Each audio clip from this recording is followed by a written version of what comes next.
Merci, Monsieur le Vice-président. La parole est à Alexis Joly. Oui, merci Monsieur le Président, Monsieur le Vice-président, mes chers collègues.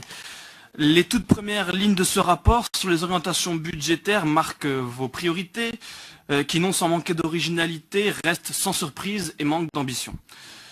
Les priorités de la métropole sont dans un premier temps d'allégeance rouge. Vous nous parlez de cohésion, de solidarité, de construction de logements sociaux, de politique de la ville, d'insertion, d'emploi durable, d'accueil des plus fragiles, comprenez l'accueil des clandestins. Puis elle marque également votre allégeance verte, lutte contre la précarité énergétique. Et c'est sur ces premières lignes que nos deux visions s'affrontent. La vôtre, au service du mondialisme qui nous enferme dans une spirale de misère, et la nôtre, qui défend la France qui travaille, celle au service des Français, au service de la France d'abord.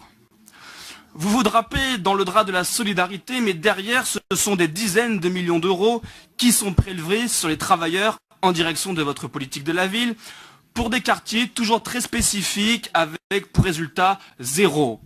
Pas de baisse du chômage, pas de baisse de la précarité, aucune baisse de la délinquance, rien. Dans votre rapport, vous affichez l'ambition de construction de logements sociaux.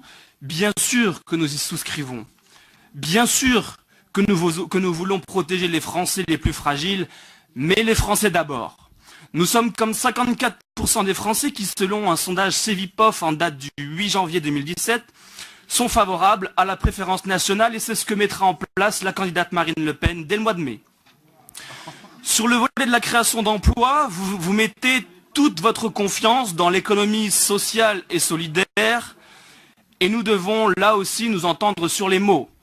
Si cela renforce une certaine vision de priorité régionale ou favorise les circuits courts, nous y sommes favorables. Mais rien dans votre document n'indique les résultats au soutien de cette économie, car en réalité, il n'existe qu'une seule économie, l'économie réelle. Vous pariez donc sur la création d'emplois dans ce domaine précis. Nous aurions préféré un soutien bien plus important aux PME, aux TPE, qui, elles, sont les seules véritables créatrices d'emplois et qui auraient bien besoin de votre bienveillance, par exemple, par un soulagement de la cotisation foncière sur les entreprises, par une facilitation de leur mobilité, par le biais d'une politique délibérée de passation de marchés publics avec des entrepreneurs locaux. Voilà ce qu'attendent les créateurs d'emplois. C'est la vision réelle des événements, loin de l'utopie que vous vous faites de votre métropole apaisée, solidaire, citoyenne, écologique, participative, etc., etc. Pourtant, votre économie sociale et solidaire consiste, par exemple, à aider des entreprises qui viennent en aide, comme à Échirol, à l'implantation d'entreprises en Afrique de l'Ouest, ou encore au soutien d'entreprises important du miel en provenance de Côte d'Ivoire, alors que la production de miel en France est en chute libre. Nous sommes donc là loin des circuits courts et très loin du patriotisme économique que nous voulons mettre en place. Plus dans le détail des chiffres que vous avez bien voulu nous donner ou nous communiquer, dans les graphiques, effectivement, page 3, les recettes de fonctionnement augmentent à 169 millions d'euros, dont 45% de recettes fiscales, sans prendre en compte les impôts déguisés, et j'y reviendrai. La poursuite de la baisse des concours de l'État, dont on a l'habitude de vous entendre geindre, que vous soyez socialistes, écolos, radicaux, communistes, vous avez tous contribué à faire élire le gouvernement socialiste, ne l'oubliez pas, alors arrangez-vous entre vous. Sur le volet de la fiscalité, vous nous parlez de fiscalité atone, presque avec un sentiment de regret d'ailleurs. Alors certes, la métropole n'a pas augmenté son taux de la fiscalité, mais elle a par ailleurs largement augmenté la taxe sur les ordures ménagères à près de 20%. Nous avons vu aussi globalement les tarifs de transport augmenter, l'obligation d'une vignette pour les automobilistes, parfois l'augmentation des prix du stationnement, la suppression d'un certain nombre de services publics, etc. Sur la page 4 du document, vous prévoyez une augmentation du produit fiscal des entreprises de 1,5%. Il y aura donc forcément une hausse quelque part, et c'est encore un mauvais signal envoyé aux entreprises, comme je le disais précédemment. L'inverse aurait été souhaitable en réalisant des économies.